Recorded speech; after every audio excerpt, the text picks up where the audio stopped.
You said it was on video. So was that person charged? I don't know. I have to You don't know? You're telling me that there's massive fraud and it's caught on video and you can't tell me whether it was real or not? We can look into whether the person was charged or not? I really hope he was charged. But how many instances were not caught on camera? But hold on. I didn't have cameras on. Hold on, Emily. Please like, subscribe, and share. A heated debate on CNN's Newsnight with Abby Phillip took an unexpected turn as commentator Emily Austin faced tough pushback from Charles Blow, Ashley Allison, and Abby Phillip over some controversial claims. The exchange was intense and highly entertaining. Here are my thoughts. Let's dive in. This anti-mail-in ballot hobby horse, he votes by mail. Republicans have utilized vote by mail all across the country to their benefit in places like Florida and Utah and elsewhere. And then the Supreme Court says here, including Justice Coney Barrett and Justice Roberts, look, the Mississippi's law is Mississippi's law. If they want to count these ballots after Election Day, they can. And so Trump states' rights, my brother, states' rights.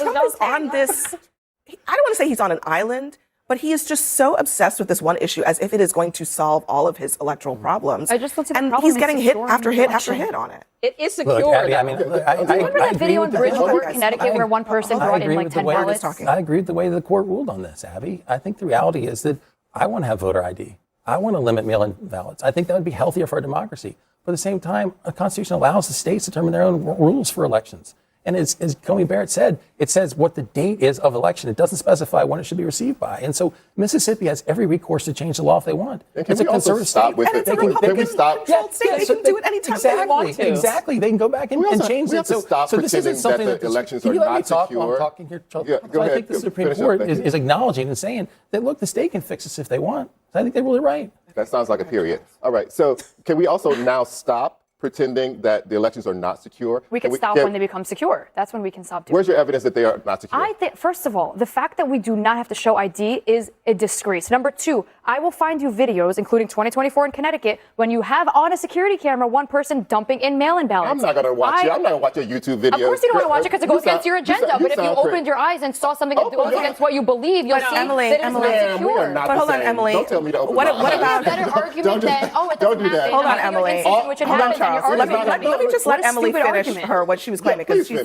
you said that there was a video in Connecticut. What's the point of the video? My point is that mail-in ballots are not secure because they are mishandled. Don't try to get off of it now. Hold on. What's the point of the video in Connecticut that you're talking about? What happened in Connecticut? One person dumped multiple mail-in ballots. And then what happened? You said it was on video. So was that person charged? I don't know. You don't know? You're telling me that there's massive fraud and it's caught on video and you can't tell me whether it was real or not? We can look into whether the person was charged or not? I really hope he was charged. But how many instances were not caught on camera? I didn't have cameras on. Hold on, Emily. Did I have cameras on my mail-in ballot? No. I'm just saying that you're basically... It is absolutely a conspiracy. It is a letter. It can be Listen, I'm just saying, if you have video evidence... How about you defend the fact that we don't have to show voter ID? Hold on a second. First of all, that is a ridiculous thing. So do you believe that, actually? Yeah. In 50 states, that nobody has to show any ID? I didn't say nobody. Everyone should be required to show what are you voter saying? ID. In which states can you vote and no one knows who you are? You have to show where you live, nothing. So which states are those? How many New Yorkers said? I didn't answer because you didn't know it. How many people should I give you a list of names? Let me post on Instagram. Everyone who didn't show ID in the New York election come forward. People will come forward. Here's the thing. It's a joke. You're a joke because you didn't answer that question. You're trying to go around the corner. Okay, hold on. Go ahead, Ashley. Even more so if everyone's already doing it. Hold on, Emily. Hold on, Emily. The same reason why the Supreme Court ruled in the Watson case today that the state's laws supersede is that's also what happens in the states. So sometimes in states, people actually want your driver's license. In some states, they decide it's mail is sufficient enough. Exactly. 2 pieces of mail with your name and the address that also matches what is on the voter roll. Sometimes it is that a signature match. There are multiple ways to confirm identity. So the fact that there are no ways to ensure that people are coming in droves and voting illegally is just not the case. And if it is, you would be able to prove it. But she has videos. Because people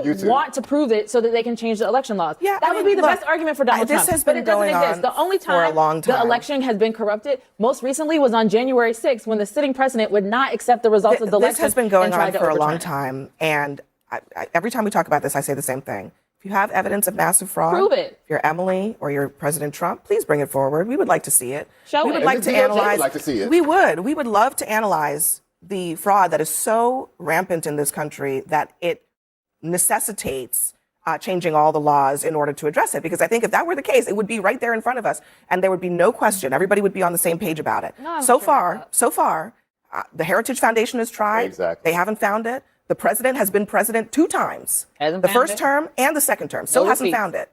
So we're still waiting. Unless We're they're still going to waiting. save action. All right, Everyone, next if for everyone us. is showing Please like, subscribe, and share. One thing I don't think Abby Phillip gets enough credit for is how she handles guests who come on with arguments that just don't hold up. Watching her push back against someone like Emily Austin can be incredibly satisfying, especially when you see panelists like Charles Blow and Allison reacting with disbelief right alongside her. There's one question that I always wish someone would ask during these conversations. If voter fraud is supposedly so widespread and pervasive, what exactly does that say about Donald Trump winning the presidency twice and Republicans controlling both the House and Senate at various points? If we're going to assume elections are riddled with fraud, then shouldn't we be questioning every result, including the ones that benefited Republicans? I could at least understand the suspicion if one party had been losing every election for decades straight. If Democrats had controlled the White House and Congress continuously for 20 or 30 years, Republicans might reasonably ask whether something unusual was happening. But that's not the reality we're living in. The candidate Emily Austin supports is in the White House. Republicans have held majorities in Congress. They have a conservative majority on the Supreme Court, and many of their policy priorities have been advancing. Yet somehow we're still hearing claims of massive voter fraud without any actual proof. The frustrating part is that Abby Phillip, Allison, and Charles Blow could present mountains of evidence showing that widespread voter fraud simply hasn't been found, and it wouldn't matter. People like Emily Austin can always respond with, "Well, that's just what you believe." That's what makes these conversations so exhausting. For some people, facts, data, court rulings, investigations, and statistics don't carry any weight. It's all about personal feelings and assumptions. The argument becomes, "I feel like voter fraud is happening," or "I think there are cases that just haven't been discovered yet." You'll hear hypothetical scenarios. Maybe someone voted illegally and never got caught. Maybe people voted multiple times. Maybe there are countless examples we just haven't uncovered. And when you ask for evidence, there's none, just a belief that it must be happening somewhere.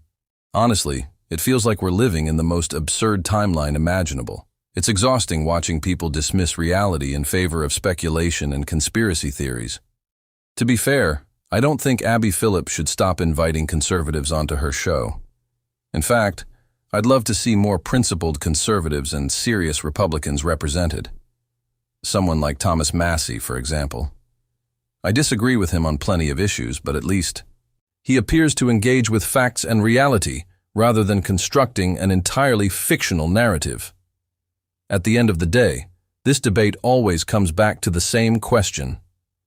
Are you convinced that widespread voter fraud exists despite repeated investigations failing to find evidence? Or do you agree with the position that claims require proof and that without evidence, they're simply claims? I'd love to hear your thoughts in the comments below. Don't forget to like the video, subscribe to the channel, and share this with others.